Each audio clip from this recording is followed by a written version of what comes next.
30 millions sur un inconnu? L'OM a-t-il perdu la tête? Oui, tu as bien entendu, Pablo Longoria vient de poser 30 millions d'euros sur la table, pour un joueur que quasiment personne ne connaît. Et pourtant, ce pari totalement fou pourrait bien tout changer. Coup de génie ou erreur monumentale? Ce que tu vas découvrir dans cette vidéo va te laisser sans voix. Mais avant de plonger dans ce dossier brûlant, abonne-toi si tu veux les vraies infos. Sans filtre, sans langue de bois, Joël Ordonez, 21 ans, équatorien, défenseur central. Voilà les seules infos que la majorité des supporters marseillais avaient avant que son nom ne sorte comme une bombe médiatique. Formé à Independiente del Valle, passé ensuite par le club NXT, la réserve de Bruges, il a littéralement explosé lors de la saison dernière avec le FC Bruges, solide, rapide, intelligent dans ses duels. Le gars a verrouillé sa surface comme un vétéran. Mais attention, ce n'est ni un international senior, ni un habitué des compétitions européennes. Alors, pourquoi 30 millions? Et là, tout va commencer à s'éclairer. Ce n'est plus un secret, Pablo Longoria adore dégainer avant tout le monde, flairer les bons coups. Mais là, on parle d'un coup XXL. Selon les infos du journaliste Sacha Tavolieri, l'OM a transmis une offre de 30 millions d'euros bonus compris au FC Bruges. Une offre énorme, totalement inattendue, mais révélatrice d'une obsession. Pourquoi? Parce que Roberto De Zerbi l'a validé lui-même. L'entraîneur italien cherche un défenseur capable de relancer proprement, de jouer très haut, de couvrir la profondeur sans paniquer. Et Ordonez coche toutes les cases. Mais ce que l'OM ne savait pas encore allait changer la donne. Surprise, le FC Bruges n'a pas fermé la porte. Le club belge, connu pour être dur en négociation, accepte de discuter. Pourquoi? Parce que le montant est jugé très sérieux et surtout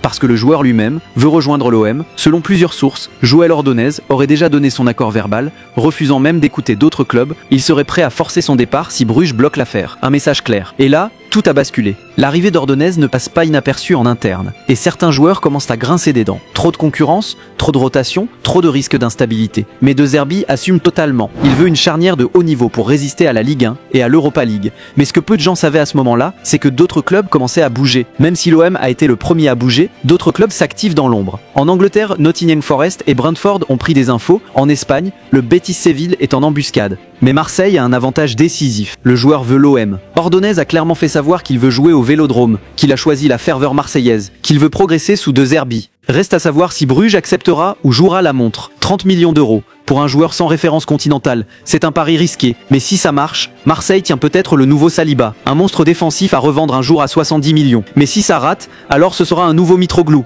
Un poids mort, un échec coûteux, un pari perdu, coup de maître ou erreur monumentale. Ce transfert agite déjà tout Marseille, les réseaux sont en feu, les groupes de supporters se déchirent, certains crient au génie, d'autres hurlent à la folie. Et toi, tu en penses quoi? Est-ce que tu valides cette offre à 30 millions ou c'est un pur délire? Dis-le en commentaire, je lis tous vos avis. Et si tu veux d'autres vidéos, vraies, sans maquillage, sans bullshit, alors abonne-toi maintenant.